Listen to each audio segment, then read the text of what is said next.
First time I walked into an architect's office, I had a group of designers and architects in front of me, and I started telling them all about static control. And about 10 minutes into it, I noticed everyone's eyes were glazed over. And I said, "What's going on here? Am I telling you things you already know and it's boring?"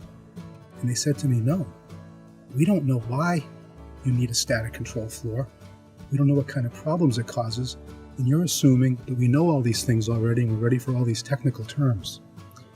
As a result of that, I looked at the situation from the perspective that when I walk into an office, I need to make the assumption that I'm there to explain what the problem is, why it's a problem, and possibly how to solve the problem. But like anything else, you can't solve a problem until you know what that problem is. So what we do when we give a CEU is we start out assuming everyone in the room has never heard of static control before. We talk about why microelectronic components are sensitive, how static affects people in their ordinary lives. We talk about what kinds of flooring materials work for certain applications. We explain to the people in the room why you can't use the same floor for every application, because it's like everything else. One size doesn't fit all.